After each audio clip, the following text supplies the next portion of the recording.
Three beggar triplets are trying to sell a painting on the street. A billionaire approaches, and one of them says, "It's our mother's face. She's dying." He looks at the painting and freezes. It was his ex-wife. The triplets had been sitting on the cold sidewalk for almost 3 hours. June, Tessa, and Nora were only 6 years old, but they already knew the weight of worry. Every morning, since their mother had become too weak to get out of bed, they came to this busy corner in the heart of downtown. "Do you think someone's going to buy it?" June whispered, rubbing her small hands together for warmth. She was the most sensitive of the three. "They have to," Nora answered, adjusting the little painting propped against the wall. "It's the only way to get money for the medicine." Tessa, the quietest, simply watched the people passing by, most of them looking straight ahead, as if the three girls didn't exist. Selling the painting had been their idea. The night before, their mother had coughed so much that bloodstains appeared on the sheet. The medicine was gone, and so was the money. "Mum's painting is pretty," Tessa had said, pointing to the small portrait on the bedroom wall. "People pay for pretty things." They didn't even ask for permission. Early in the morning, before their mother woke up, they took the painting and left. What else could they do? Now sitting on the sidewalk with a few other small objects scattered in front of them, an innocent attempt to look like a street vendor stall rather than three children begging, they waited. The painting was in the center, depicting a young, beautiful woman with large, lively eyes. She looked nothing like the pale Han-week version who now slept most of the day. "Look at that man," June nudged. A tall man in a dark suit was walking quickly along the sidewalk. Unlike the others, he seemed to notice the girls. For a second, his eyes landed on the painting. "Let's call him," said Nora, the boldest. As the man passed by, Nora impulsively stood up. "Sir, would you like to buy our painting? It's really beautiful." Mark Sullivan was late for an important meeting. As the CEO of one of the largest tech companies in the country, his minutes were worth millions. He was about to walk straight past when he heard the child's voice. He slowed down, more out of reflex than real interest. "It's our mother's face. She's dying," the girl continued, urgency in her voice. "She's sick. We need money for her medicine." Mark looked down. 3 identical girls, dark hair, wide eyes, clothes far too thin for the chilly weather, triplets. They looked so small and vulnerable that something tightened in his chest. Out of politeness, he looked at the painting the girl was holding, and then the world stopped. His steps froze on the sidewalk. The air caught in his lungs. The crowds, the noise of the city, everything disappeared. In the small painting, rendered with gentle brushstrokes, was the face of Anna Pierce. Anna. His Anna. It couldn't be. But the real shock came when he recognized the brushstrokes, the style, the colors. This wasn't just any painting of Anna, it was his painting. He himself had painted it years ago, back when painting was more than a forgotten hobby, when they were still together, when the future looked so different from what it became. "Where did you get this?" he asked, his voice sounding strange even to his own ears. The girls looked at each other, confused by his reaction. "It's our mom's," answered the one who had spoken before. "It hangs in her room, but we took it to sell. She needs medicine." Mark took the painting with trembling hands. There was no doubt. It was his. The same soft smile of Anna, the same intense eyes that had looked at him so many times. The woman who'd left his life nearly 10 years ago. "Your mother," he began, trying to process the situation. "What's her name?" "Anna," said one of the other girls. "Anna Pierce." The last name hit Mark like a punch. It was really her. And these girls, now that he looked closely, it was impossible not to see it. The same eyes as Anna, the same shape of face. 6 years old. The timeline matched perfectly. An impossible idea began to take form in his mind. "How much do you want for the painting?" he asked, already reaching for his wallet. 50, said the most confident girl, lifting her chin. "It's really pretty." Mark pulled out all the cash he had, several $100 bills. "Here," he said, holding out the money. "I want to buy the painting." All 3 girls' eyes went wide at the same time. "That's a lot of money," one of them whispered. "It's okay," Mark replied, still looking at the woman's face in the painting. He held it against his chest, feeling a surge of emotions he hadn't experienced in years. 1,000 questions exploded in his mind all at once. Was Anna sick? How bad was it? Were these girls his daughters? Why hadn't he ever known? "Where do you—" he began, raising his eyes. But the words died on his lips. The sidewalk was empty. Mark spun around, looking in every direction. The 3 girls had vanished. How was that possible? It had only been a few seconds since he'd given them the money. Children that small couldn't have just blended into the crowd so quickly. "Hey," he called out, taking a few quick steps, searching the passing people. "Girls, wait!" Nothing. It was as if they had evaporated into thin air. Mark looked down at the painting in his hands, still in disbelief. Anna's face smiled back at him through the brushstrokes he himself had painted so long ago. A painting he thought he'd never see again. Right there, in the middle of the busy sidewalk, billionaire Mark Sullivan felt something he hadn't felt in a long time: helplessness. The girls had vanished, taking with them the secret of where Anna was, how she was, and what had happened over the last 10 years. But as he stared at the painting, a certainty grew inside him. That encounter couldn't have been a coincidence. Fate had placed those 3 girls, possibly his daughters, in his path, and he wouldn't rest until he found them again. Until he found Anna. Mark entered his penthouse apartment and tossed his suit jacket over the sofa. The city sparkled below through the floor-to-ceiling windows, a $50 million view that, at that moment, meant absolutely nothing to him. He hadn't gone to his meeting. He didn't even call to cancel. For the first time in years, Mark Sullivan simply ignored his obligations. The dozens of missed calls on his phone proved it, but he couldn't bring himself to care. He sat down in a dark leather armchair, the painting balanced on his legs. For almost an hour, he stayed there, unmoving, just staring at the image he himself had created so long ago. Anna Pierce. It was as if a floodgate had burst inside him. Memories he had buried deep in his mind 7 years ago began to surface one after another. Anna laughing while he tried unsuccessfully to prepare a surprise dinner. Anna asleep on the old sofa in the apartment they shared, a book still open on her chest.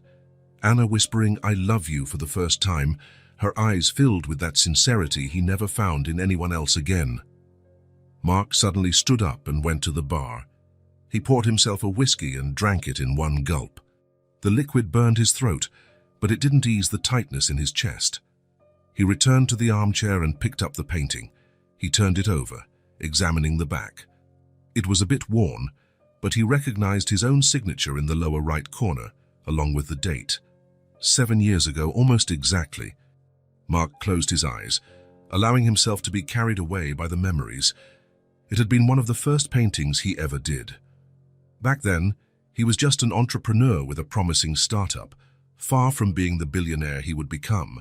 He lived in a modest apartment, drove a used car and painted on weekends because it calmed him. And Anna was peace. She would come home from her job at the public library with a book under her arm and stories to tell. She made coffee while he painted. Sometimes she just watched, silently, as if she could see everything he was just by observing how his hands moved across the canvas. They didn't have much, but they had peace, and that seemed enough until it wasn't. Mark opened his eyes and looked at the painting. He had painted Anna on that sunny Sunday when she was reading by the window. The light hit her face in a way that fascinated him. He asked her to stay still, and she joked that she would, as long as he promised not to take too long. It ended up taking hours, but she didn't complain. It was around that time his company started to take off. The first big contract, the first really important investors. Mark began to move in more elevated circles, dinners in luxurious homes, meetings at exclusive clubs. That was also when his family started getting interested in his life again. The same parents who had questioned his decision to abandon a safe career in corporate law to risk everything as an entrepreneur suddenly saw potential in their son. But they didn't see the same in Anna. "She's not part of our circle, dear," his mother had said during one of the Sunday lunches at the family estate, as if that explained everything. "Public library," his father had commented with a slight raise of an eyebrow. "Interesting career choice." Mark sighed, staring at Anna's face in the painting. It was never explicitly stated, but always hinted at. Little comments, silent glances, the way his mother forgot to include Anna on family event invitations, how his father could never remember her job or where she'd studied.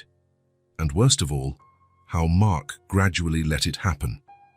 He left Anna at home while he went to important dinners. "It's just business, you'd be bored," he'd say. He stopped telling her about new contracts and company directions. "I don't want to bore you with technical details." He started painting less. "No more time," he'd say. But the truth was, he had chosen a path where art had no place, where maybe Anna didn't fit either. And of course, she noticed. Anna was always perceptive. "You've changed," she said one night after he arrived home late from yet another corporate event. "I'm just tired," he replied, not meeting her eyes. "No, you're distant. It's been a while." He didn't answer. He didn't know what to say. 2 weeks later, she left. Mark came home from work and found only a note on the table. "You chose your path. I hope you find what you're looking for." No drama, no accusations, no fights, just the silence that remained after she walked out the door. And the worst part? He let it happen. He didn't run after her. He didn't call. He didn't search. A part of him, the part too busy building an empire, actually felt relief, as if Anna were a reminder of the Mark he no longer was. The Mark who painted on weekends and was content with a small apartment and simple dreams. Mark stood up again and went to the window of his penthouse, 50 floors above the city. The higher he climbed, the smaller everything below appeared. People became tiny, problems remote. He had achieved everything he wanted, built one of the most valuable tech companies in the world. He was respected, admired, envied, and completely alone. He returned to the armchair and picked up the painting again. Anna seemed to look right at him. The same eyes he'd seen today, multiplied by 3, in those little girls on the sidewalk. Girls who might be his daughters. A thought hit Mark like a blow. Anna had left 7 years ago. The girls looked about 6. The math was simple. Could it be Anna left without knowing she was pregnant? Or worse, knowing, but choosing not to tell him? Either way, everything made sense now. The painting he himself had done. The girls with Anna's eyes. The time that had passed. Anna was somewhere in the city. Sick, according to the girls. With 3 daughters dependent on her, 3 daughters who might very well be his as well. Mark placed the painting on the coffee table and picked up his phone. He cancelled all his appointments for the next few days. For the first time in a decade, something mattered more than his company, his fortune or his reputation. He had to find Anna. And for that, he first had to find those 3 little girls who had vanished like smoke on that busy sidewalk. This time, he would go after them, and he wouldn't rest until he found the truth. Mark spent the next morning walking around downtown. He wasn't wearing a suit, just jeans and a simple jacket. He didn't want to draw attention. He just wanted to find 3 little girls who had disappeared like smoke. The painting was safe in his apartment, but he couldn't stop thinking about Anna and the triplets. The resemblance between them was undeniable. The same eyes, the same face shape, even the slight tilt of the head when they were suspicious. As he walked through the crowded streets, Mark wondered what he would say if he found them. How would he explain his presence? How would he ask about Anna without scaring them away? The night before, he had considered hiring a private investigation team. With his money and influence, he could have detectives scouring every corner of the city within hours. But something stopped him. Something told him he needed to do this personally. It was almost noon when he returned to the corner where he had first seen them. No sign of the girls. He asked some street vendors if they knew 3 identical sisters who sometimes sold things on the sidewalk. Most just shook their heads. Some looked suspiciously at the wealthy man searching for children. For the next 4 hours, Mark explored the surrounding streets. He entered small shops, asked in plazas, watched playgrounds. Nothing. As the sun began to set, he was about to give up for the day. That's when he heard it.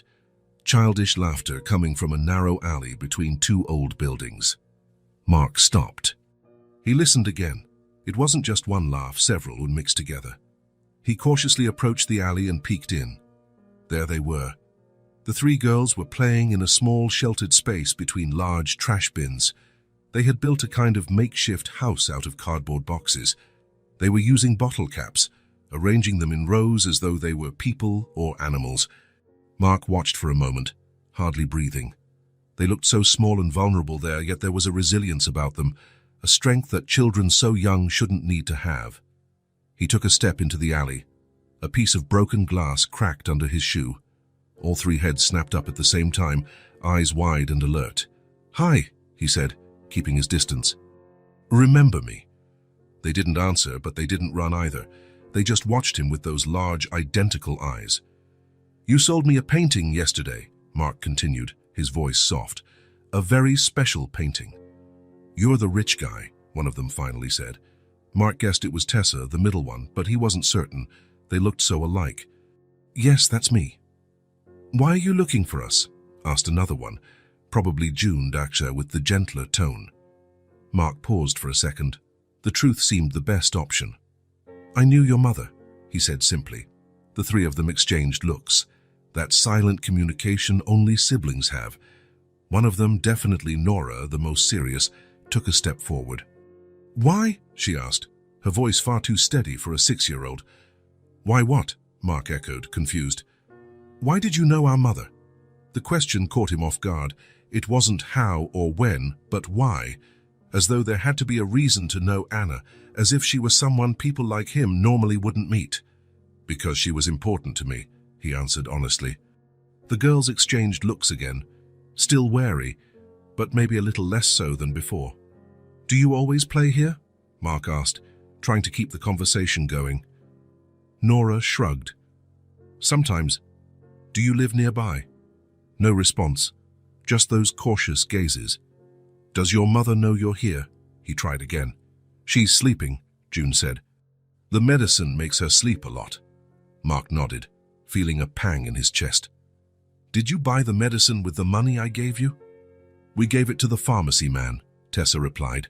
"He said it was a lot." "He gave us change," Nora added. "We kept it for next time we need medicine." Smart and responsible, at 6 years old. "What's wrong with your mum?" Mark asked, trying not to sound too anxious. Again, silence. The three just watched him, as if deciding whether he deserved to know. "Have you eaten today?" Mark changed the subject, noticing how their clothes seemed far too big for their thin frames. June shook her head. There was nothing at home. "We were going to buy bread later." Mark glanced around, thinking fast. "There's a sandwich place on the corner. Can I buy you something to eat?" The three exchanged looks again. Hunger clearly wrestled with distrust. "We don't go with strangers," Nora said firmly. "I wouldn't ask you to," Mark replied quickly. "You can wait here. I'll go there, buy the sandwiches and bring them back." More glances passed between them. Finally, Nora gave a small nod. "Okay. How do you like your sandwiches?" "Anything," Tessa replied. "No onions," June added. "We don't like onions," Mark smiled. "No onions. Got it. Shall be right back." He walked to the sandwich shop, always looking back to make sure they wouldn't run away. He bought 3 large sandwiches, sodas, fries, and some sweets. Maybe it was too much, but he had a feeling these girls hadn't seen a complete meal in too long. When he returned to the alley, he feared they might have left. But there they were, sitting in their cardboard fort, waiting patiently. Mark approached and handed them the bag of food. Nora took it, still cautious, and checked the contents before distributing it among her sisters. The three ate with a hunger that confirmed his suspicions. They were very, very hungry. "Do you come here every day?" he asked, sitting on a crate a safe distance away. "Not every day," Tessa answered between bites. "Only when Mom sleeps too much." "Is your home far from here?" Nora looked at him, eyes so similar to Anna's, filled with caution. "We can't tell strangers where we live." "You're right," Mark agreed. "Your mother taught you well." They continued eating in silence for a while. "What are your names?" Mark finally asked. They exchanged glances. "I'm Nora," said the serious one after a pause. "Tessa," said the one in the middle. June completed the third, a bit more cheerful than the others. "I'm Mark," he replied. "Mark Sullivan." No reaction to the name. Perhaps Anna had never spoken of him to the girls. "Do you go to school?" He tried another approach. "We study at home," Nora said. Mum teaches us, June added. She knows a lot of things from books. Mark smiled. That sounded like Anna. When they finished eating, the girls looked a bit more relaxed but still distant. He knew he shouldn't push too hard. I need to go now, he said, standing up. But can I come back tomorrow, maybe bring more food? They exchanged another one of those silent sibling communications. Okay, Nora finally said. We'll be here. Mark nodded, feeling something strange in his chest. A small start of a connection, as fragile as a thread of silk, but it was real. Thank you for talking to me, he said. See you tomorrow then. As he walked away, Mark glanced back one last time. The three were standing together, watching him go. They didn't smile or wave, but they also didn't run. They simply stayed there, present. And for Mark, that presence, that refusal to flee, that small thread of trust, meant more than they would ever know. Over the next 2 weeks, Mark returned to the alley every day, always at the same time, always with fresh food and some small gift. Nothing expensive or flashy. He quickly learned that would only make the girls more suspicious. Simple things, colored pencils, a storybook, 3 identical teddy bears, apart from the color of their bows. On the 3rd day, June smiled at him when he arrived. On the 5th, Tessa told him about a bird that built a nest near their bedroom window. On the 8th, even Nora, the most cautious, asked if he would be coming back the next day. Mark cancelled meetings, delegated responsibilities, ignored calls. His assistant was on the verge of a nervous breakdown, but he didn't care. For the first time in 7 years, something was more important than his company, his wealth, his image. The girls rarely spoke much about Anna. When he asked, the answers were vague. She's a bit better today. The doctor came yesterday. She said she'll be well soon. He didn't press. He knew he had to go slowly, earn their trust one day at a time. On the 10th day, Mark brought ice cream. The 4 of them sat on the ground in the alley, each with a popsicle, and June asked, "Why do you come here every day?" Mark hesitated. The 3 looked at him with those identical eyes, Anna's eyes. "Because I like seeing you," he answered honestly. "Is that all?" Nora insisted. He took a deep breath. "And because I really want to see your mother again." They exchanged looks, that silent communication again. "Were you her friend?" Tessa asked. "I was more than a friend," Mark answered, deciding to be honest. "I loved your mother, very much."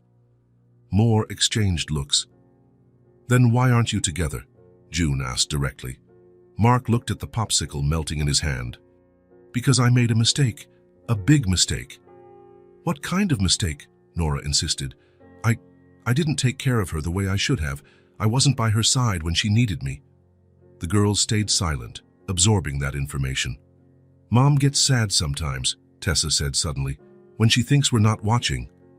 And she cries when she thinks we're asleep," June added. Mark's heart clenched. "I'm so sorry," he said, and he truly was. Nora, who had been quiet, finally spoke. "Do you want to say sorry to her?" "Yes," Mark replied, "and so much more." Another long moment of silence. "We can take you," Nora said at last, after another one of those sibling glances. "Not today, tomorrow." Mark felt his heart race. "Really?" "But you have to promise one thing," Nora continued, sounding too grown up for a 6-year-old. "What?" "If she doesn't want to see you, you have to leave and never come back." Mark swallowed hard. It was fair. "I promise." The next day, Mark arrived at the alley earlier than usual. He had hardly slept, anxious about seeing Anna after so long. What would he say? How would she react? Was she really as sick as the girls suggested? The triplets showed up right on time, looking as nervous as he felt. "You really came," Nora said, as if part of her expected he wouldn't. "Of course I did." "We told Mom about you," June said. Mark's heart nearly stopped. "And what did she say?" "Nothing," Tessa replied. "She got quiet. Then she said we shouldn't talk to strangers. But we explained you're not a stranger," June added. "You bring food and gifts. And you don't do bad things," Tessa said. Mark tried not to show his nerves. "So she knows I'm here, that I'm going to visit her." All 3 shook their heads in unison. We didn't tell her that part, Nora said. It's going to be a surprise. Mark wasn't sure this was the best plan, but he had no choice but to trust the girls. So, where are we going? Home, June answered simply. It's not too far. The three started walking, and Mark followed. They left the alley, turned a few corners, and entered streets that became increasingly run down. The bright city center was left behind, replaced by older, visibly poorer neighborhoods. After about 20 minutes, they reached a 3-story building that looked old and worn. The exterior paint was peeling, and some windows were patched with tape. We live here, Tessa said. Mark looked at the place, trying not to show his shock. It was a boarding house, but not a good one. The kind of place people lived in when they had no other options. The girls went inside, and he followed. The entry hall was dark and smelled of mold. A narrow stairway led to the upper floors.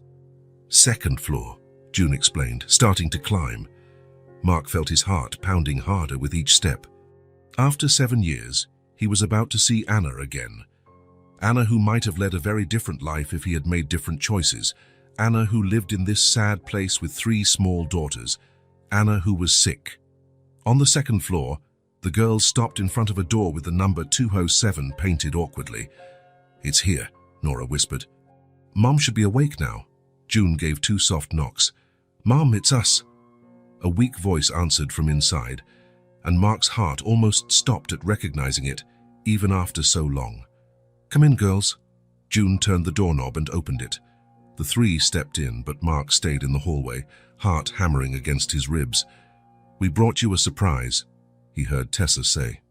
What is it, honey? It's a person, June answered. A person who... That's when Nora came back to the door and looked at Mark. She gave a small nod for him to enter.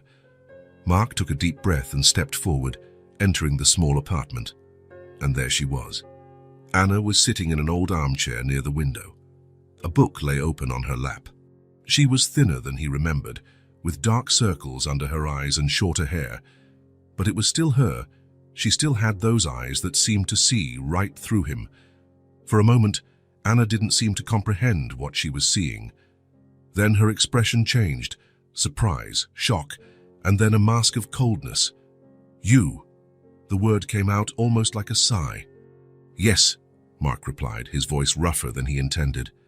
The girls were looking from one to the other, wide-eyed, trying to understand what was happening. So you thought you could just show up like nothing happened? Anna asked, her voice harder than he'd ever heard it. No, Mark said. But I needed to see you. The girls brought us Jess, Nora informed, as though it was important to clarify who was responsible. Girls, Anna said, still not taking her eyes off Mark. Go to your room, please. But, Mom? June began.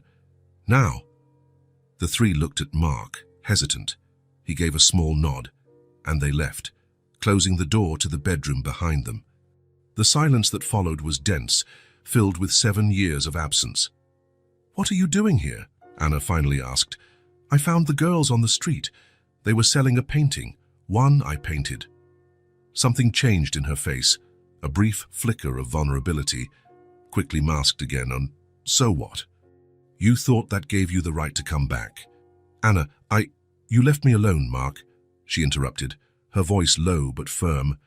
And now what do you want? To ease your conscience? Mark took a step closer, but stopped when she raised her hand. No, she said, don't come any closer. Anna, I just want to help. The girls said you're sick. You can what? She scoffed. Of course you can. You became the big-shot businessman you always wanted to be, right?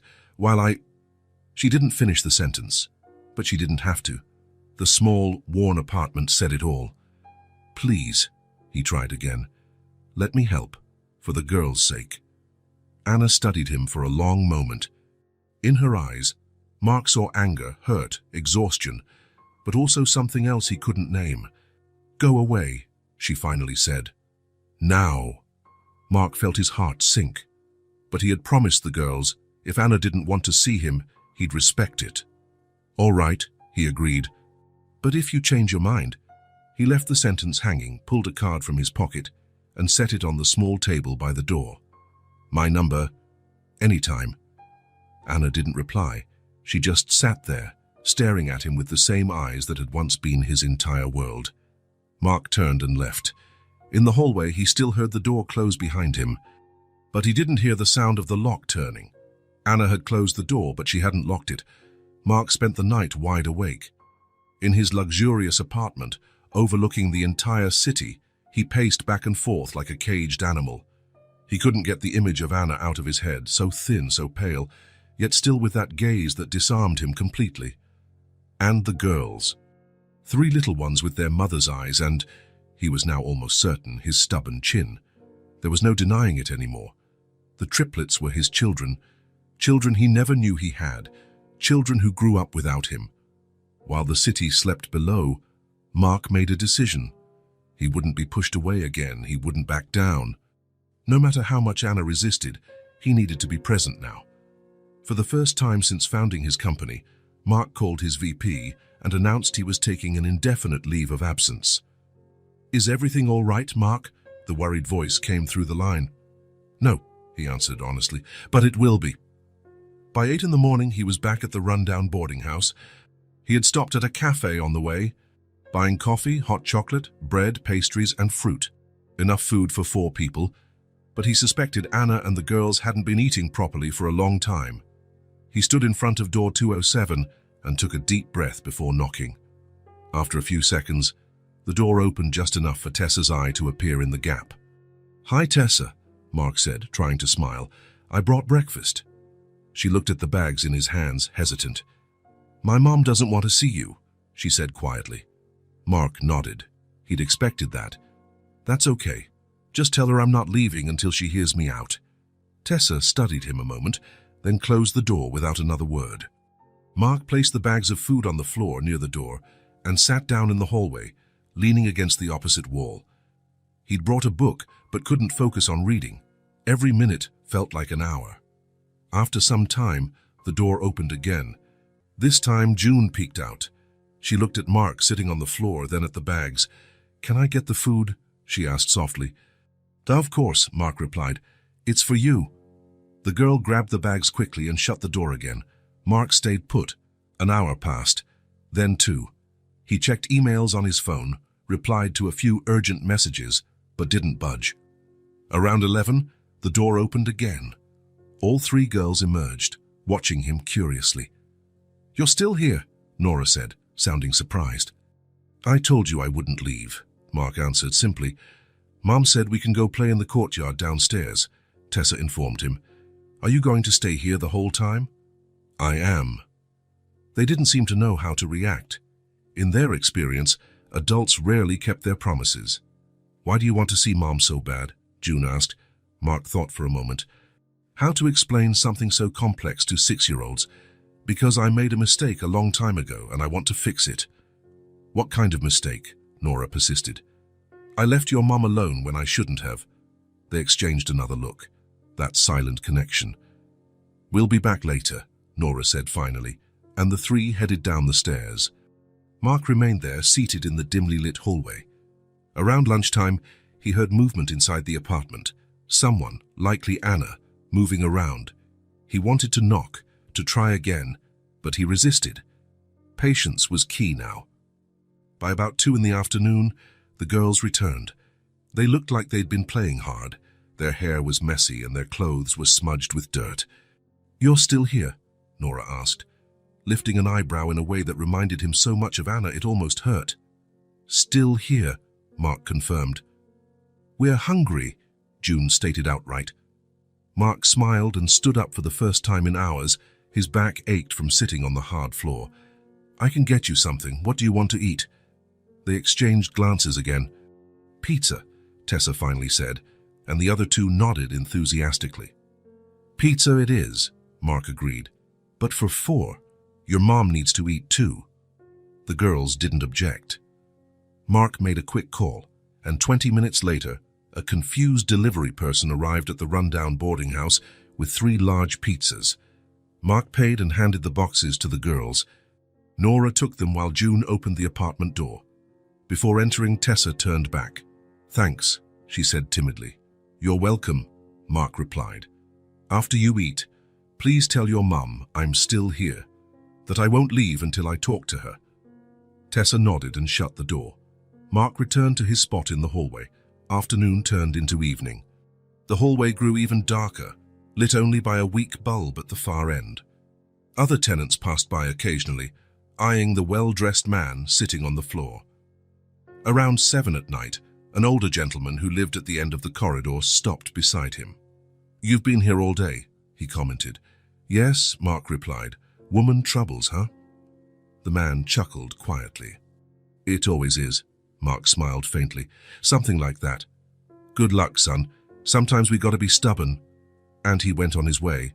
By 8, the door to 207 opened again. The girls, now in pajamas, looked at him with renewed surprise. "You haven't gone home?" June asked. "Not yet." "Aren't you tired of sitting?" Tessa asked. "A little," Mark admitted. "But it's worth it. Our mom is really stubborn," Tessa informed him almost as a warning.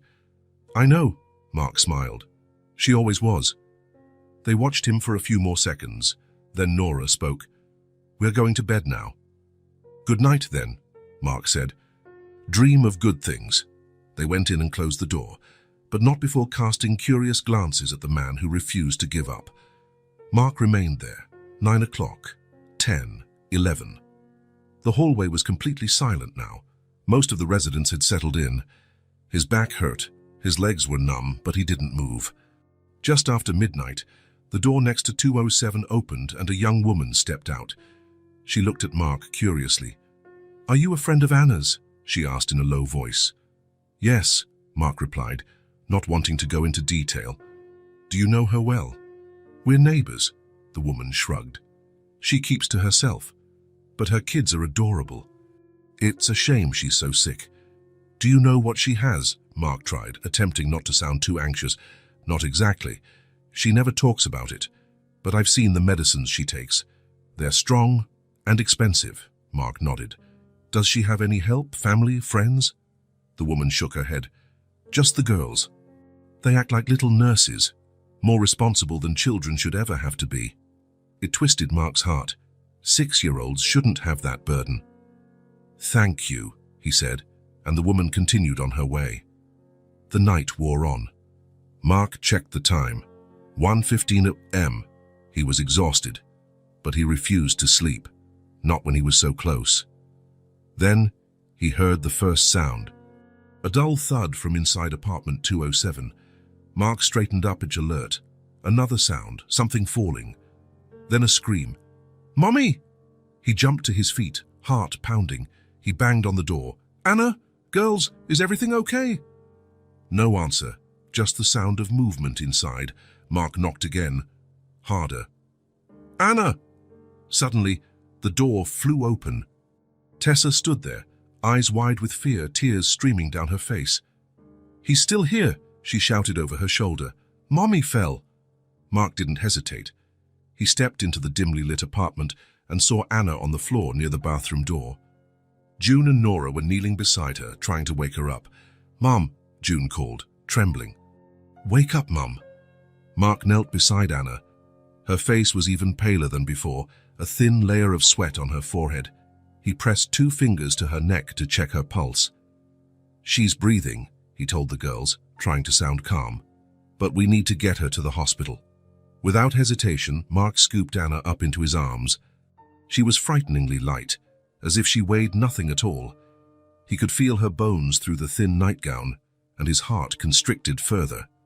"Girls, grab coats and your mum's medications. We're going to the hospital." They obeyed immediately, moving around the cramped apartment with an efficiency that only came from practice. June found a bag and started stuffing medicine bottles inside. Nora grabbed a thin coat and draped it over Anna. Tessa picked up a small bag that looked like it contained important papers. "Ready?" Nora said after a few minutes. Mark nodded and headed for the door, still carrying Anna. The girls followed closely. "Call a car, now," he told Nora, who held his phone. She nodded and made the call, speaking to the taxi service with a surprisingly steady voice for a 6-year-old. They descended the stairs in silence, Mark focusing on not stumbling while holding Anna. She was still unconscious, and that worried him more every second. By the time they reached the building's entrance, the taxi was waiting. The driver gave them a strange look, a man carrying an unconscious woman, followed by 3 identical little girls. "St. Mary's Hospital," Mark said, carefully getting in while still holding Anna. "As fast as you can." The girls settled into the back seat, their eyes fixed on their mother. The driver nodded and pulled away. During the ride, Mark held Anna against his chest, feeling her fragile body with every curve and break. He couldn't believe the woman in his arms was the same strong, vibrant Anna he had once known. At one point, she stirred slightly and opened her eyes just a sliver. "Mark," her voice was barely audible. "I'm here," he answered, holding her hand. "Stay with me. Please." Her eyes closed again, but her fingers squeezed his ever so lightly, a small sign that, despite everything, she was still fighting. In the back seat, the girls watched in silence, their small faces etched with a concern no child should ever know. June clutched the bag of medicine tightly. Tessa kept her eyes on her mother, as if she could keep her alive by sheer will. Nora, always the most serious, always the strongest, held her sister's hands, projecting a confidence she didn't feel. Mark looked at these 3 little ones, his children, though they didn't yet know it, and silently promised he would always be there for them. He wouldn't leave, not this time, not. The taxi sped through the sleeping city toward the only hope they had now, medical help for Anna. On the way to the hospital, holding Anna's cold hand between his, Mark knew his life had changed forever. He was no longer just the billionaire tech mogul who had built an empire. He was the man who had found something infinitely more valuable, and who would do anything not to lose it again. The waiting room at St. Mary's Hospital was a limbo, neither heaven nor hell, just a space suspended in time where people waited for news that could change their lives forever. Mark sat in one of the blue plastic chairs, his back straight, eyes glued to the door the doctors would come through. Beside him, the triplets settled as best they could. Tessa rested her head on his right arm, nearly asleep. June fiddled distractedly with the hem of her shirt. Nora, as always, stayed alert, her gaze shifting between that same door and Mark's face. Morning had come. Anna had been rushed off for tests as soon as they arrived, hours ago. Mark used his name, influence, and credit card to ensure she got immediate attention. A nurse had suggested placing the girls in the social services area, but he firmly refused. "They stay with me," he had said, in a tone that allowed no argument, and so the 4 of them waited. Time dragged by. One nurse brought hot chocolate and crackers for the girls. A doctor appeared briefly to say Anna was stable but needed more tests. "Has she woken up?" June asked, her voice small. "Not yet, honey," the doctor answered kindly, "but she's breathing well, and that's a good sign." After the doctor left, Mark noticed the girls watching him. "What is it?" he asked, trying to smile. "Why are you doing all this?" Nora asked bluntly. Mark pondered for a moment. He didn't want to lie. "Because I care about your mother," he replied, "and about you." "But you barely know us," Nora insisted. Mark looked at the 3 identical faces. He didn't know how to tell them what he suspected, that they were his daughters, that it was actually his right to know them from birth. "Sometimes," he said carefully, "we care about people even if we don't know them very well." The girls seemed to think about that. "How are you going to pay for all this?" Tessa asked suddenly, glancing around at the well-equipped hospital. "Mom always says hospitals cost a lot of money." "Don't worry about that," Mark assured her. "I have the means. I can pay." Another set of exchanged looks. "Are you really rich?" June asked, with the directness typical of children. Mark couldn't help but smile. "Yes, I own a big company." "What kind of company?" Nora wanted to know. "Technology. Computers, phones, that sort of thing." "Cool," June said, sounding genuinely impressed. Their conversation was interrupted when the door opened and a middle-aged doctor entered. He wore that neutral expression medical professionals learn to maintain, but something in his eyes made Mark's heart tighten. "Mr. Sullivan?" the doctor called. "May we speak in private?" Mark glanced at the girls, uncertain. "They're Ms. Pierce's daughters," he explained. "Can they stay here?" The doctor nodded, and Mark stood, following him to a quieter corner of the room. "How is she?" he asked at once. The doctor drew a deep breath. "We've stabilized the patient, but the situation is serious. We ran several tests and—" He hesitated, choosing his words. "Mr. Sullivan, Ms. Pierce has cancer, non-Hodgkin's lymphoma, in a fairly advanced stage." Mark felt like he'd been punched in the stomach. Cancer. The word no one wants to hear. "How advanced?" he managed to ask. "Stage 3, nearly 4. Multiple lymph nodes are affected, and the spleen is involved. The fainting was caused by severe anemia, likely from the disease and possibly worsened by inadequate medication." "Inadequate medication?" "From the tox screen, it looks like she was taking strong painkillers, but not the specific treatment for her type of cancer. I assume she couldn't afford the proper treatment." Mark closed his eyes briefly, absorbing the blow. Anna was dying, alone, without proper care, while he lived in his penthouse, oblivious to everything. "What are her chances?" he asked, opening his eyes again. The doctor hesitated. "It's hard to say without more study, but with adequate treatment, about a 50% chance. Without treatment—" He left the sentence unfinished. "What is the proper treatment?" "A combination of intensive chemotherapy, possibly radiation therapy, and depending on the response, a stem cell transplant. It's a long, painful, exhausting process, but it's her best chance." Mark nodded, resolute. "I want her to have the best possible care. A private room, the best medical team, the best medication. Money is no object." The doctor studied his face for a moment. "Are you a relative of the patient?" "Not exactly. Mark hesitated. What was he to Anna now? Ex-boyfriend? Father of her children? A stranger? "I'm family," he said at last, "and I'll take care of her and the girls." The doctor nodded, seeming satisfied. "All right. I'll arrange everything. Ms. Pierce is still unconscious, but she should wake in the next few hours. Once she's stable, we'll transfer her to a private room. And when can treatment start? As soon as she's strong enough, maybe in 2 or 3 days." "Thank you, doctor." The doctor shook his hand and left. Mark stood there for a moment, trying to process everything. Anna had cancer. Advanced stage. 50% chance. Numbers and statistics that suddenly meant everything. When he returned to the girls, their anxious faces nearly made him break down. "What did the doctor say?" Nora asked immediately. "Is Mom going to be okay?" Mark sat back down among them. How to explain something so complicated and scary to 6-year-olds? "Your mom is sick," he began carefully. "It's called cancer." "We know what cancer is," Nora said. "Our neighbor died from it last year." Mark swallowed. Of course they knew. Children absorb everything, especially suffering. "Your mom is going to start treatment," he continued. "It will be hard and sometimes she might feel even worse before she feels better. But the doctors will do their best to help her." "Is she gonna die?" June asked bluntly, her big eyes full of fear. "We're going to do everything possible so that doesn't happen," Mark said firmly. "She'll have the best doctors, the best medicines." "Promise," Tessa pressed. "I promise." They seemed to accept that, at least for now. June rested her head on Mark's shoulder, and he felt a tightness in his chest. These children, his children, had already experienced more hardship than any 6-year-old should. The next few hours crawled by.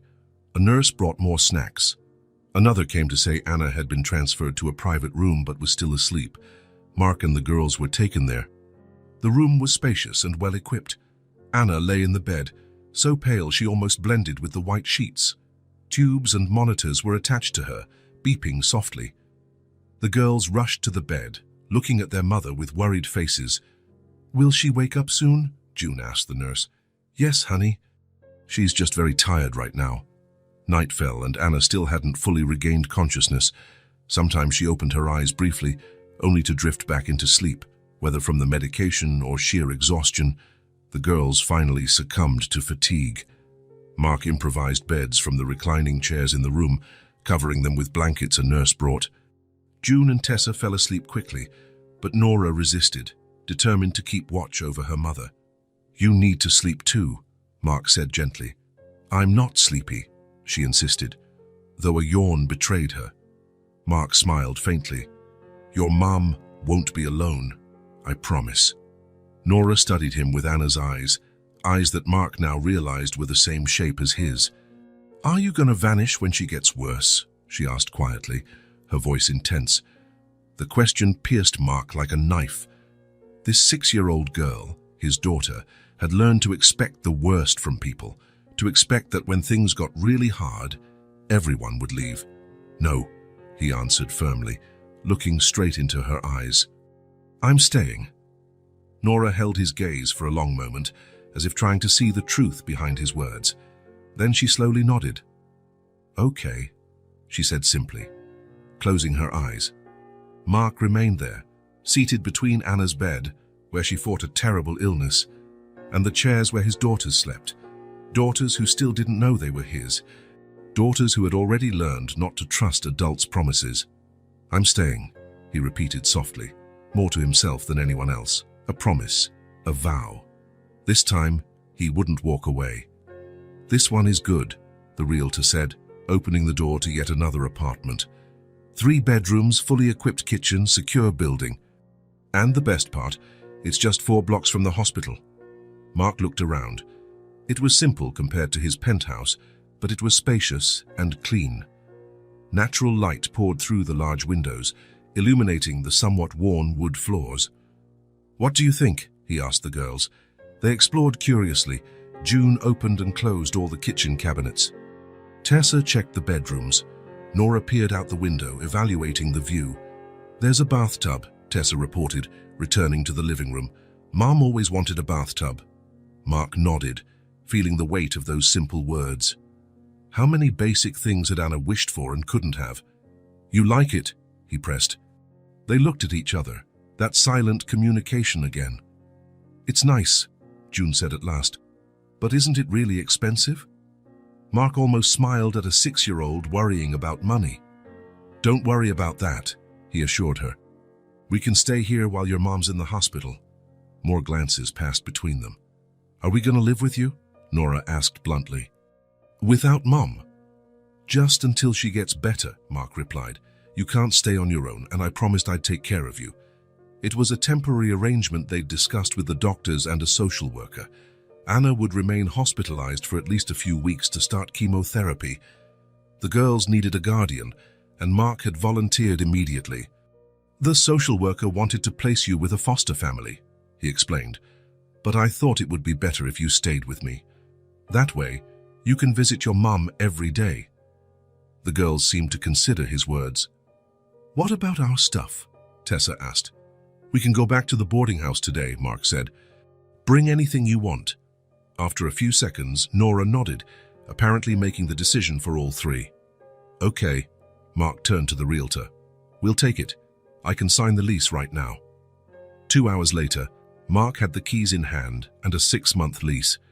The realtor, impressed by how quickly the transaction was done and the advance payment, promised the final cleaning would be done that afternoon so they could move in the next day.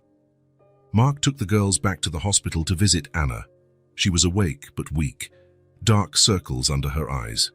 She smiled faintly when they ran in, jumping on the bed to hug her. Mark stayed back, giving them space. His relationship with Anna was still tense. She accepted his help but spoke little, avoiding being alone with him. We're going to live with Mark while you stay here, June announced, always direct. Anna looked at Mark, and he saw a mix of emotions in her eyes, gratitude, worry, and something else he couldn't identify. Just until you're out of the hospital, Mark assured her.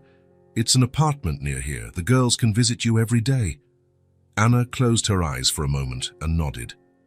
Thank you, she said simply. It was the first time she'd thanked him directly, and Mark felt it like a small victory.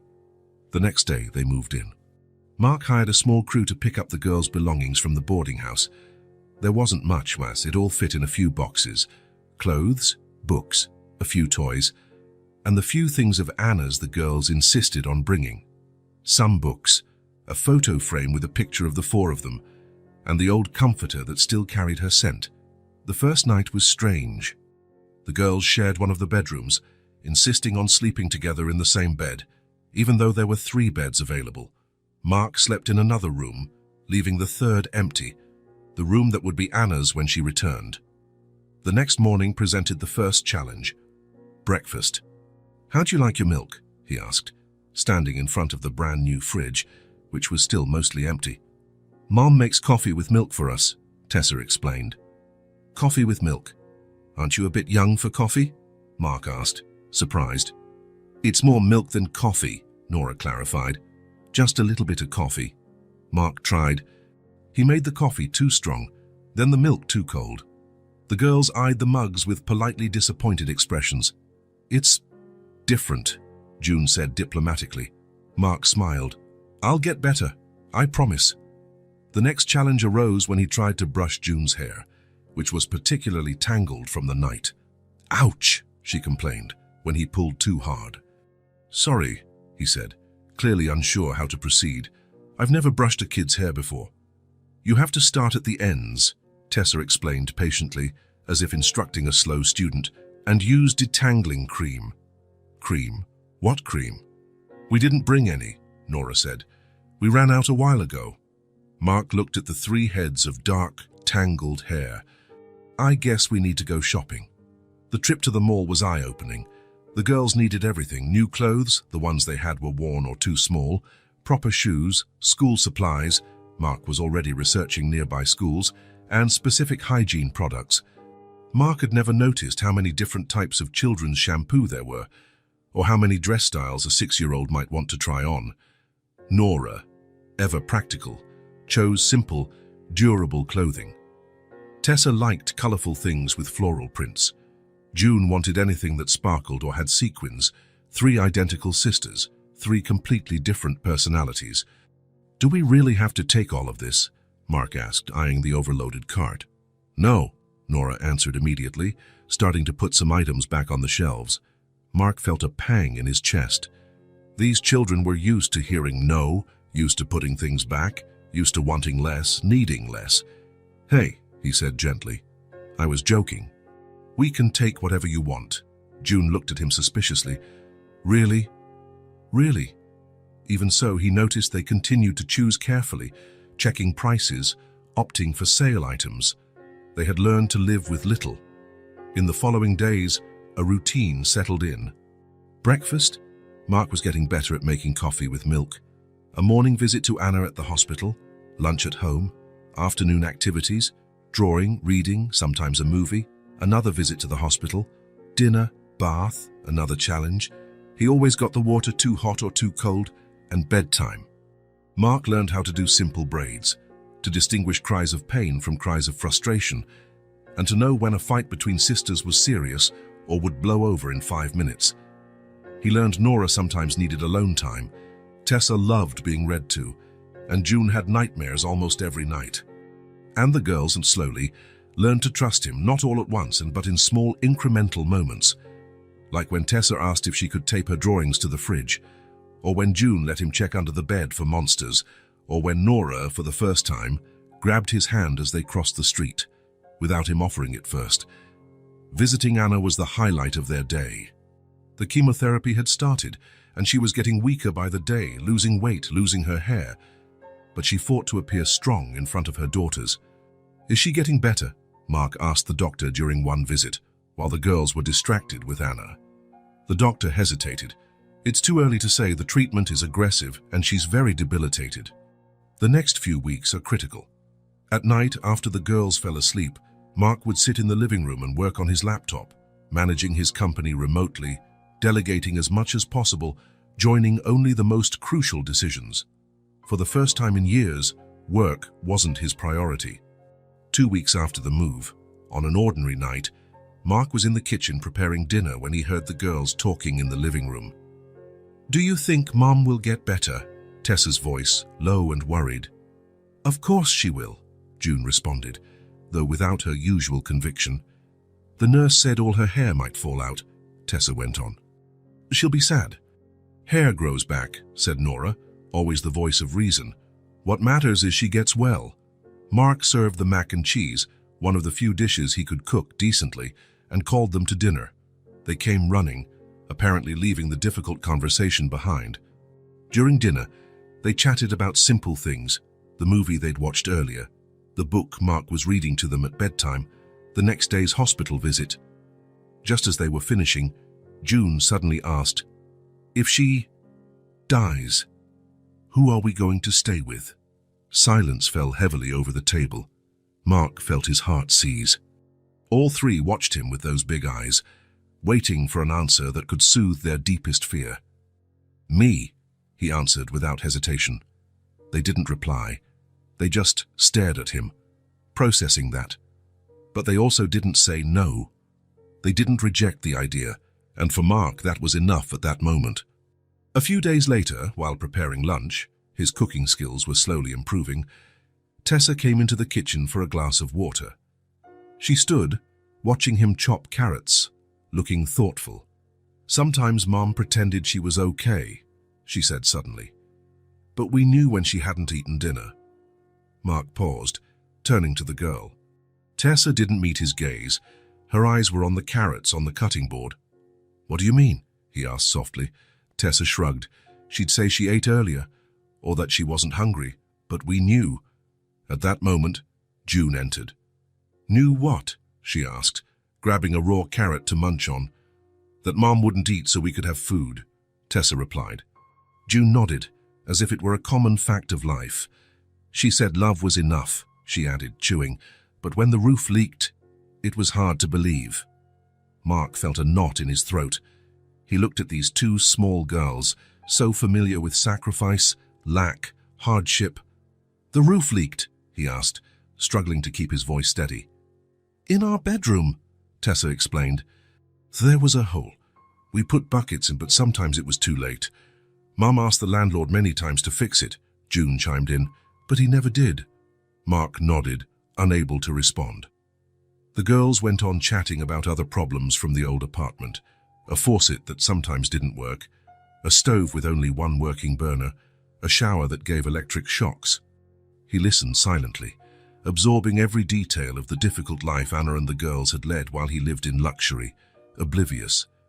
"I'm going to the bathroom," he said eventually, when he felt he couldn't hold back his emotions any longer. "Keep an eye on the carrots, please." In the bathroom, he locked the door and leaned against it. The tears came silently but powerfully. He cried for the lost time, for the hardships Anna had faced alone, for the girls who had learned too early what scarcity meant.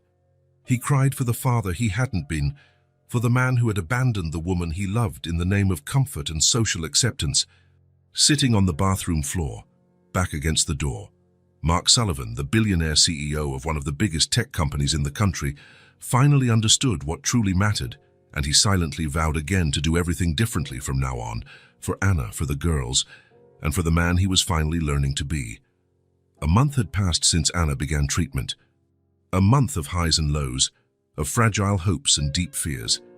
The doctors spoke of a moderately positive response, careful words none of them fully understood. The girls adapted to their new routine.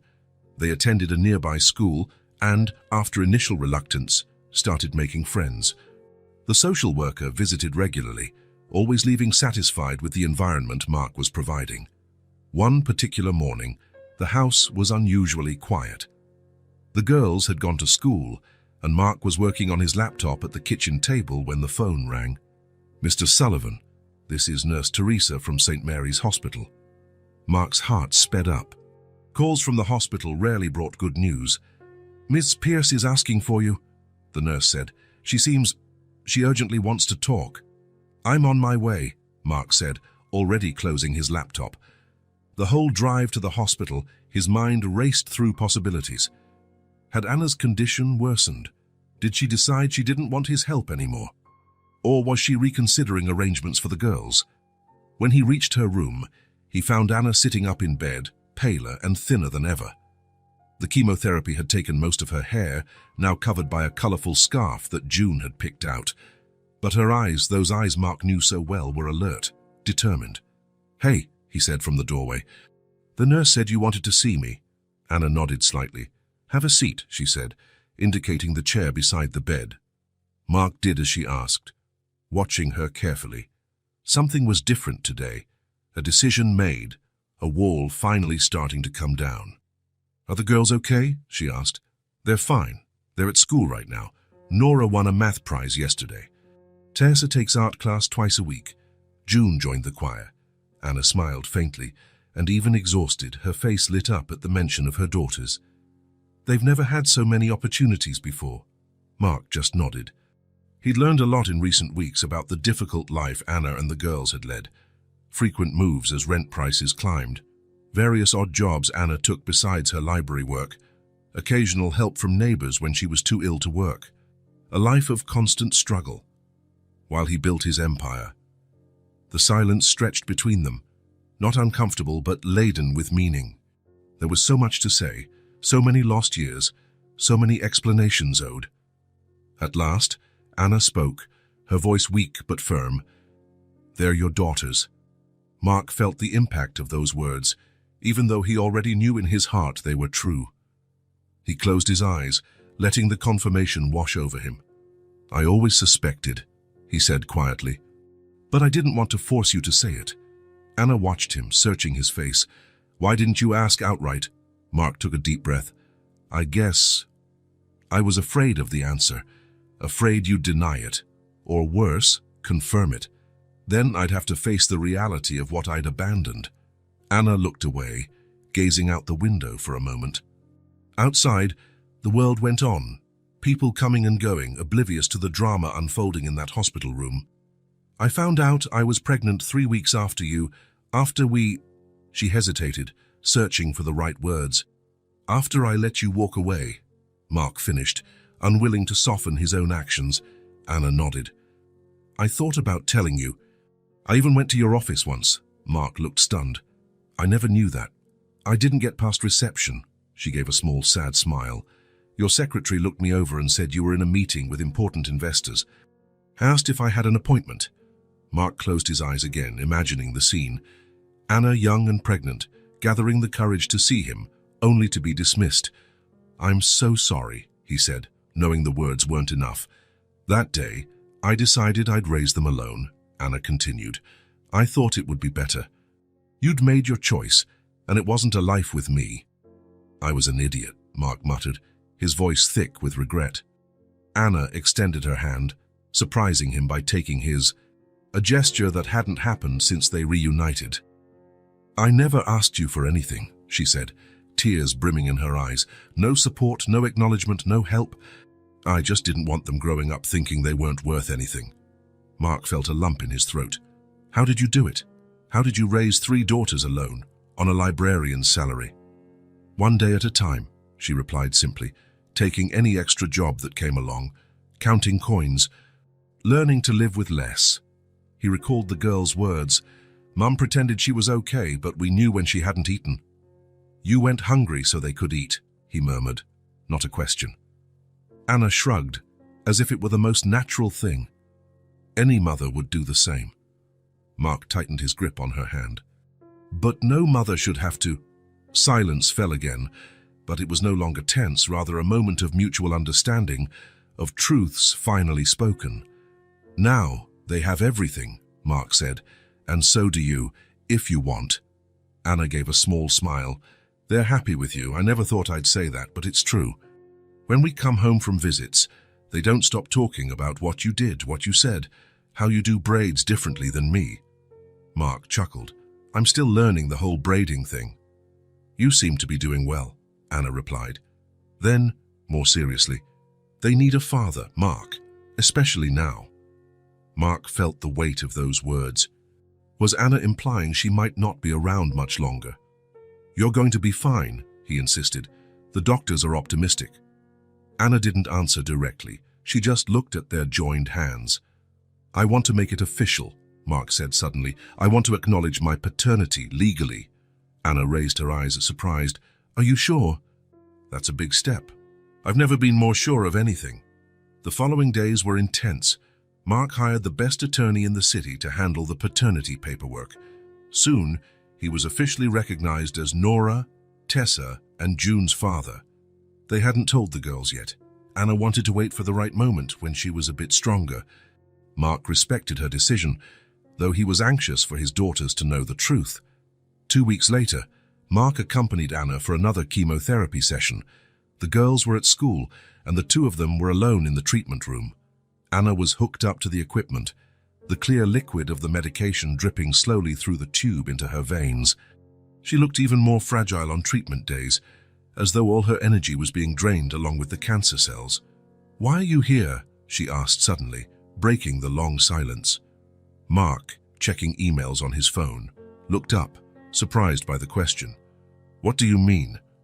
"Why are you doing all this?" she repeated, eyes fixed on him.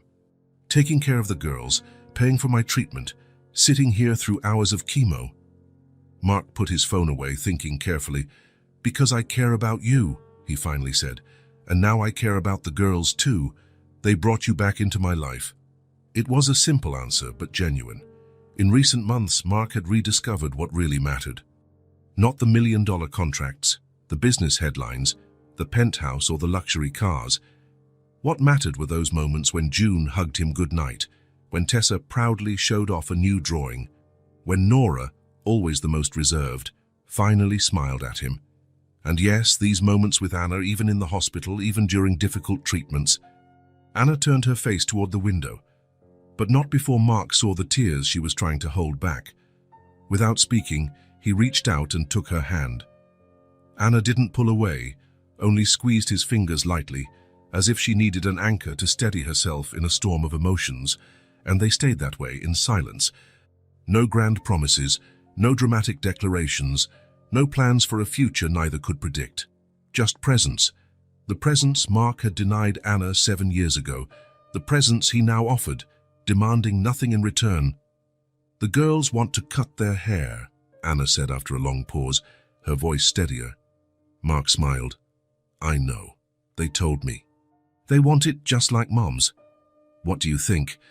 "I think you raised 3 amazing girls," he replied sincerely.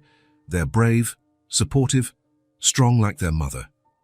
Anna looked at him surprised. "Even after everything, you don't hate me?" Mark shook his head, shocked by the question. "Hate you? Why?" "For not telling you about the girls. For keeping them from you for 6 years." Mark thought for a moment. "At first, when I realized they were mine, I was shaken. I thought of everything I'd missed, their first steps, first words, so many moments I'll never get back." Anna lowered her eyes, guilt evident. "But then," he continued, "I started to see the situation from your side. You came to my office pregnant, and were treated like an intruder. You were alone with 3 babies on the way, and I'd made it clear through my actions that my career and social acceptance mattered more than our love." Mark squeezed her hand gently. "If anyone owes an apology, it's me, for being weak when you needed me to be strong, for choosing my family's approval over the family we could have had." Tears slid down Anna's face now. "And what about the future?" she asked softly. When I... "One thing at a time," he interrupted gently. "Right now, you need to focus on getting better. I'll be here for whatever you need." A nurse entered, breaking the moment, checking the machines and adjusting the drip before leaving them alone again. "Thank you," Anna said once the door closed, "for being here, for caring for them, for not giving up." Mark smiled. "I'll never give up on you again." "That's a promise." And when Anna drifted off to sleep, exhausted from the treatment, Mark stayed right there, holding her hand, holding on to the words they had finally spoken. Words that should have been said 7 years ago, but which still opened a path for some sort of future, whatever it might be. Spring arrived in full force. Days grew longer, the sun more present, and the trees in the park across from the apartment bloomed with bright flowers that fell like soft rain when the wind blew. It had been 3 months since Anna started treatment. The latest scans gave the doctors cautious optimism. Partial remission, they said, words that sounded like music to Mark's ears. After weeks of insistence, they finally allowed Anna to go home, provided she continued her regular hospital visits for chemo and tests. Coming home was celebrated like a victory, because it was won.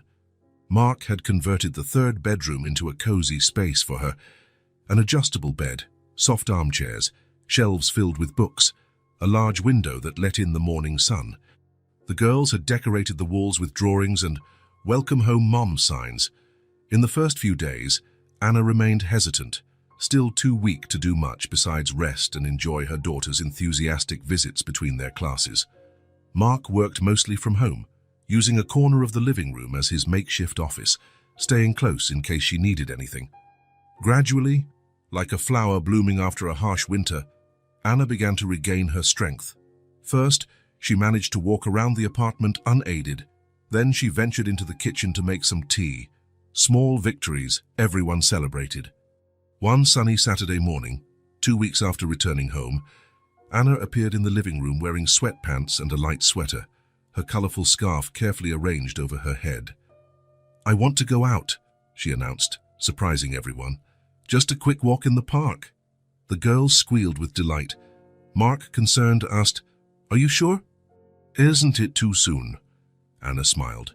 That smile Mark had rediscovered in recent months, which still had the power to light up his entire world. "The doctor said short walks are recommended, and it's too beautiful a day to stay cooped up inside." Mark couldn't argue. 15 minutes later, they were all ready. The excited triplets ran ahead in the hallway of the building. Anna walked slowly, leaning on Mark's arm. "Take it easy," he cautioned when they reached the street. "Relax, I won't collapse," she teased, but she did grip his arm a bit tighter. The park was full of life that morning. Families enjoying the good weather, kids playing ball, couples walking their dogs. A normal, everyday life that had once seemed impossible for them. They found a bench under a flowering tree, and Anna sat breathing in the fresh air. The girls asked to play in the small playground nearby. After making sure they were in sight, Mark let them go. "It's good to see them so happy," Anna said, watching the three run and laugh. Mark nodded, noticing how different they looked now compared to the scared children he'd met months ago. They were healthier, more relaxed, their eyes bright without the constant shadow of worry. "They're incredible," he said, "strong, like their mom." Anna smiled, leaning her head lightly on his shoulder, an easy gesture of closeness that had become more common. They hadn't labeled what they were to each other now. Ex-lovers, co-parents, friends, something more. They seemed to silently agree not to rush it, to let things unfold as Anna recovered. "You know what I miss?" she asked suddenly. "What?" "Seeing you paint." Mark looked at her, surprised. "Really?" "Yes. It was so beautiful to watch you completely absorbed, creating something out of nothing. Your eyes looked different, more alive." Mark hadn't painted in years. He'd stopped when he lost Anna, as if both belonged to a life he no longer had. The career, the success, the empire, those had replaced his art. "I'm not sure I even remember how," he admitted, with a small smile. "It's like riding a bike," Anna replied, "or you never forget." That casual conversation planted a seed that grew in the following days. Mark started researching painting supplies again, noticing colors in a different way, studying light and shadows like he once did. A week later, while Anna napped after another chemo session, Mark went out and bought a small easel, canvases, paints and brushes, everything he needed. He set up a little painting corner near the window in the living room, overlooking the park. When Anna discovered it, her eyes filled with tears. "You're going to paint again," she said. It wasn't a question, but a statement. "I'm going to try," he answered simply. That afternoon, while the girls were at school and Anna dozed, Mark sat in front of the blank canvas for the first time in 7 years. He felt paralyzed at first, the brush awkward in his hand. But then, almost on its own, his hand began to move. Colors appeared. Shapes took form. When the girls came home, they found him still painting, so absorbed he hadn't noticed their arrival. "What's he doing?" June whispered. "Painting," Tessa answered, fascinated. Nora observed quietly for a moment, then declared, "It's the park. He's painting the park we went to." Mark finally noticed them and smiled, a bit embarrassed for being so lost in his work. "Can I see?" June asked, stepping forward cautiously. "Sure," Mark said, moving aside to reveal the work in progress. Indeed, it was the park with its blooming trees and the playground in the background, but in the foreground there were rough sketches of 4 female figures, 1 adult and 3 children. "That's us," Tessa exclaimed, delighted. "With Mom," Nora added. "It's not finished," Mark cautioned. "There's a lot left to do." It's beautiful, June said, looking at him with a new kind of admiration.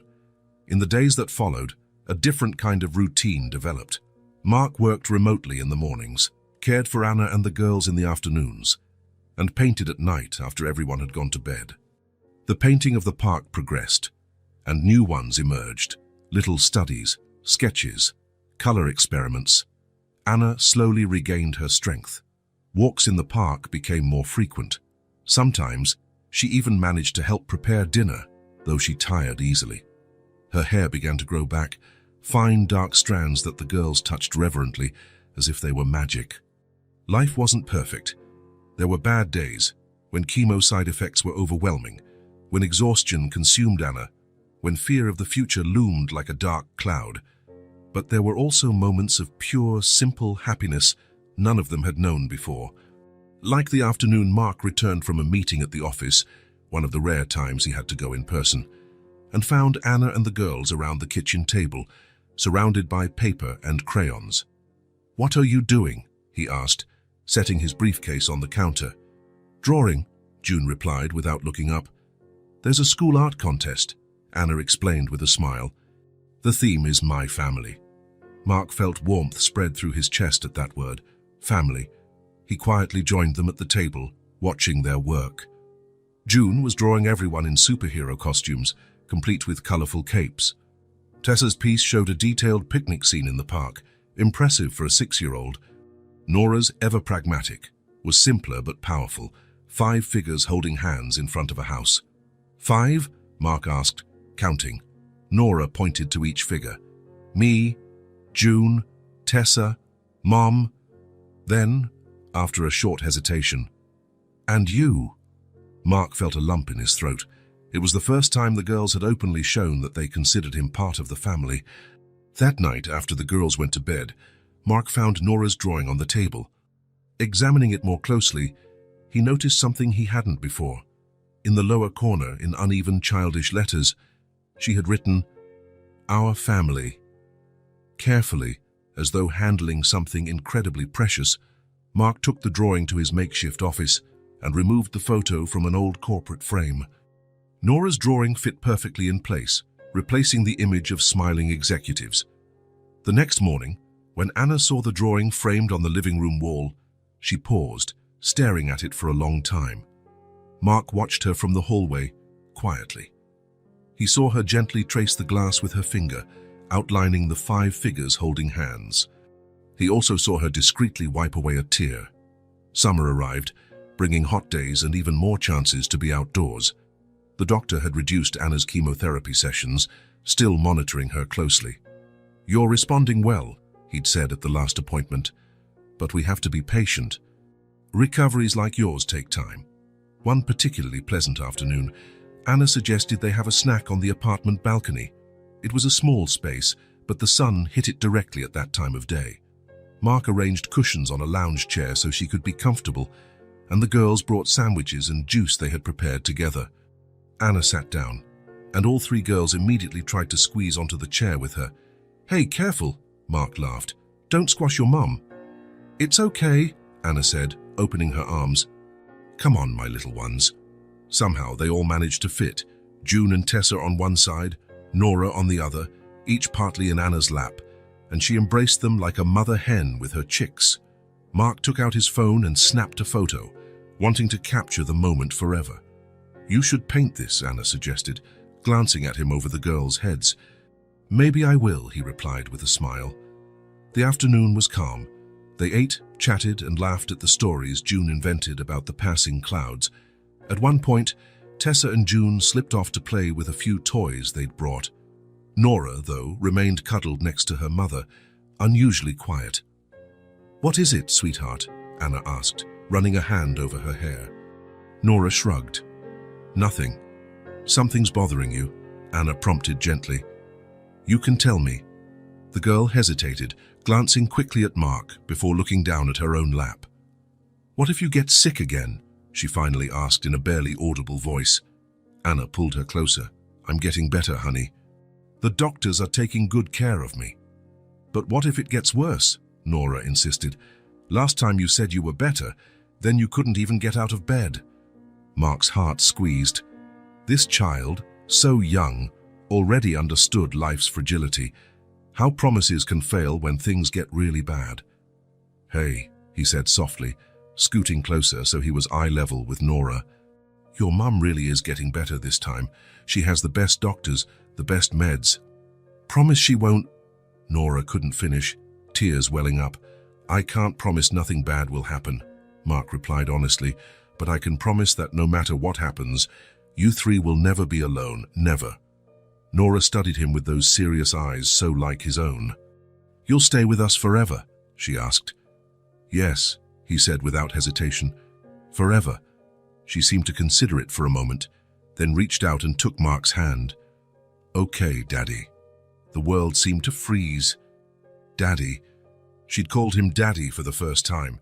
The word came so naturally, as if it had always been there, just waiting to be spoken. Mark felt tears sting his eyes. He saw Anna watching him, her own emotions plain on her face. Nora didn't seem to notice the effect of her words. She continued talking, still holding his hand. "My teacher said there's a science fair next week. Will you help me with my project?" Mark swallowed the lump in his throat. "Of course," he managed. "Of course I will." Satisfied, Nora finally slid off the lounge chair to join her sisters. Mark stayed put, still processing what had just happened. Anna reached out and gently touched his face. "You all right?" He nodded, at a loss for words. When he finally could speak, he said, "She called me Daddy." "I heard," Anna smiled. "It was only a matter of time. They've considered you their dad for weeks. They just didn't know how to say it." Mark looked at the three girls playing on the little balcony. His daughters. Truly, legally, fully his. He sat on the edge of the lounge chair beside Anna, the two of them watching the kids in a peaceful silence. After a while, she said, "Now I can rest easy if something happens to me." Mark turned to her, alarmed. "Don't talk like that." Anna gave a small smile. "It's true, Mark. For years, my biggest fear was what would happen to them if I wasn't here. Who would take care of them, love them like I do?" She paused, looking at the girls. "But now they have you." There was such confidence in that simple statement, such certainty. Mark felt the weight and the honor of that responsibility. "You're going to be fine," he insisted, holding her hand. "We'll raise these girls together." Anna didn't reply, just squeezed his hand and kept her eyes on her daughters. In that moment, under the warm afternoon sun, Mark made another silent promise. He would never again be absent. Not from Anna, not from the girls. Never again would he let success, money, or others' expectations take him away from what truly mattered. He looked at the small balcony, the woman beside him, and the three girls playing, and he knew he had finally found where he belonged. The place he'd been searching for his whole life without knowing it. Not in a fancy office, not in a penthouse apartment, but here, with them, his family. He remembered Nora's drawing now framed on the living room wall. 5 figures holding hands, our family. And for the first time in a long while, Mark Sullivan felt truly at home. 4 full seasons had passed since that day on the sidewalk.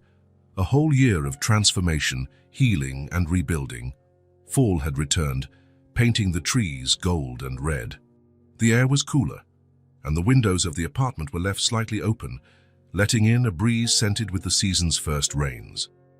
They no longer lived in the rented apartment near the hospital. 2 months earlier, they'd moved to a house with a yard, in a quiet neighborhood on the outskirts of the city, a place with room for the girls to grow, with bedrooms for each, though they still preferred to sleep together most nights, and a studio for Mark to paint in. Anna had finished her treatment 3 months before. Complete remission, the doctors declared, though they remained cautious, reminding her she'd need regular follow-ups for years. She was still thinner than she'd been before the illness, and she tired more easily, but her color had returned, and her hair, now in a short cut Mark found particularly charming, was growing healthy again. The girls had just started 2nd grade. They were doing well, each in her own way. Nora remained serious and studious, reading well above her level. Tessa had discovered a special talent for music and had begun piano lessons. June charmed everyone with her outgoing personality and made friends with surprising ease. Mark had completely reorganized his professional life. He remained the principal shareholder of his company, but delegated the CEO role to his vice president. He worked mostly from home now, focusing on specific projects and long-term strategies, which allowed him to be present for his family. And he painted. Almost every day, at least for a few hours, he lost himself in his rediscovered passion. A few months earlier, he'd set up a small exhibition at a friend's gallery. Not a big deal, just a new beginning. The reviews were surprisingly positive, especially for someone who'd abandoned painting for so long. On this particular October afternoon, the house was quiet. The girls had gone shopping for Anna's birthday project with their grandmother, Mark's mother, who surprisingly had developed a genuine affection for her granddaughters once she got past the initial shock. He and Anna were alone, a rarity in their busy family life. Mark had just hung his latest painting on the living room wall. He stepped back, checking if it was level. "Perfect," Anna said, entering with 2 cups of tea. She handed one to Mark and stood beside him, looking at the 2 paintings that now dominated the main wall of the living room.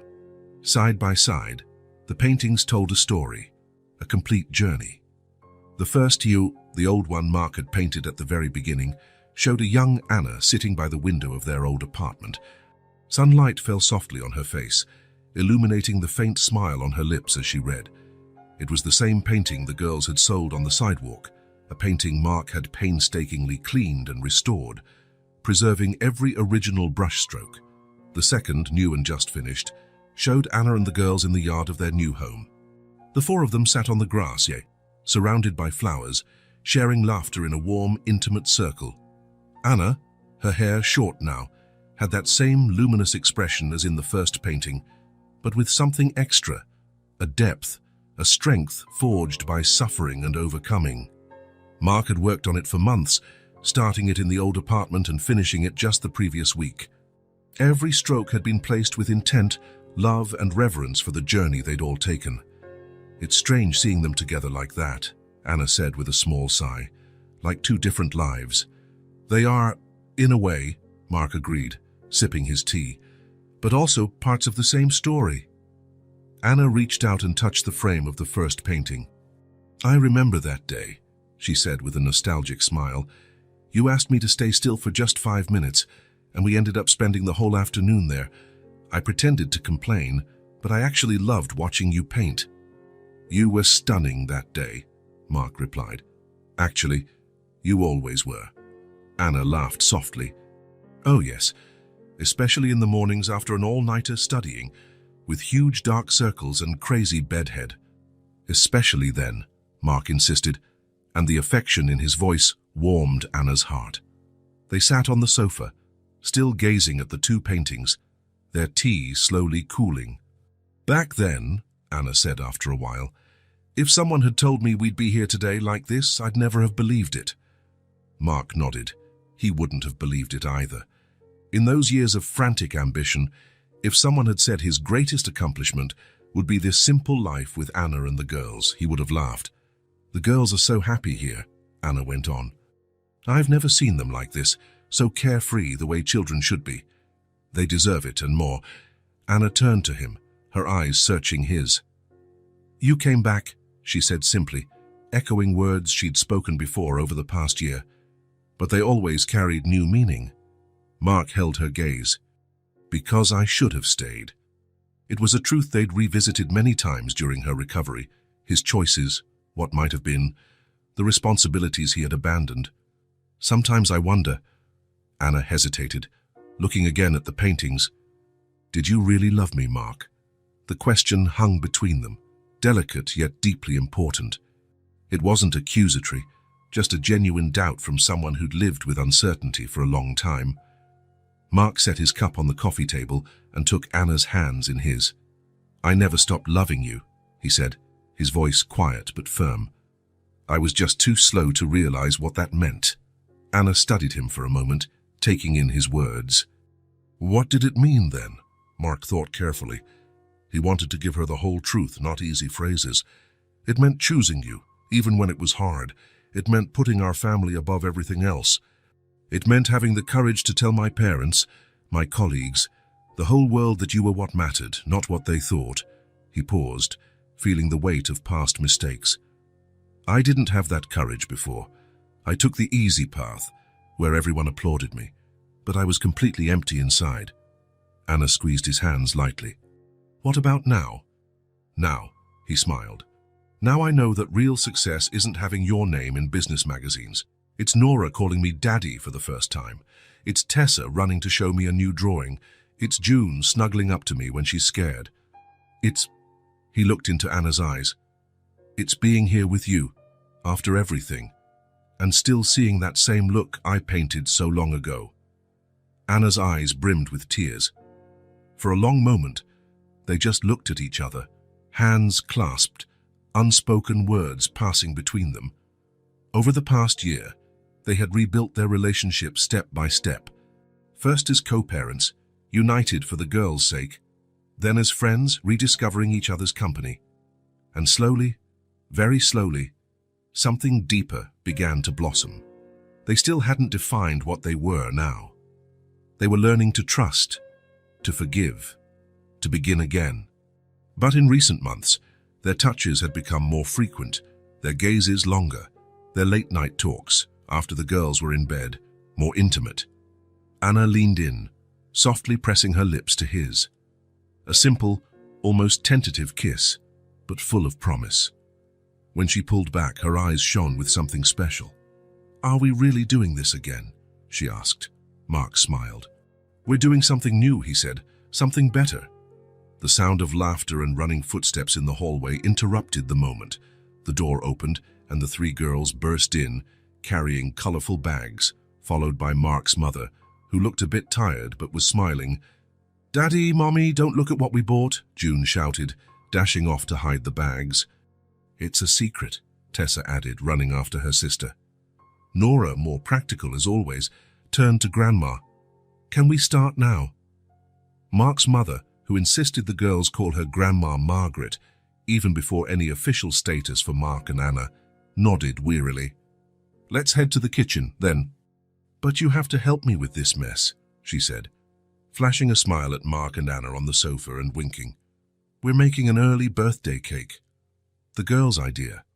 The triplets had already disappeared in the direction of the kitchen. Mark smiled at his mother. It still felt surreal that she, who'd once been so critical of Anna, now fully accepted her, along with the granddaughters. Thank you for taking them out, Mom, he said. They're my granddaughters, she answered simply, as if that explained everything. In a way it did. When they were alone again, Anna stood up, extending her hand to Mark. Shall we see what they're up to? Before he could reply, June called from the kitchen. Daddy, the cake is ready. Mark laughed. It can't be ready. They just got here. Maybe the idea for the cake is ready, Anna suggested with a grin. Daddy, June called again. Come on. Mark rose, now still holding Anna's hand. He glanced once more at the two paintings on the wall, the past and present side by side. You know, he said, there's still room for one more painting there. Another one? Anna raised an eyebrow. Yes, one that shows all of us. Anna smiled, understanding. Including you. Mark nodded, feeling a peace he'd never known before, a sense of belonging so deep it almost hurt. Daddy! The girls chorused from the kitchen. He smiled, giving Anna's hand a gentle squeeze before letting go. I'm coming, he called, heading toward the kitchen, toward his daughters, toward the joyous chaos his life had become. Anna lingered a moment, watching him go. She saw how his shoulders were relaxed now, free of the weight he once carried. She saw how naturally he responded to Daddy, as if he'd been born for this role. She looked at the two paintings on the wall, the first, a reminder of what they had been, the second, a celebration of who they were now. And she thought of the third painting Mark had just mentioned, the one that would include everyone, because now, at last, Mark was no longer just the artist observing from the outside. He was part of the picture. If this story touched your heart, subscribe to the channel and turn on notifications so you don't miss the next ones. Leave a like, because it helps this story get recommended to more people. See you in the next story.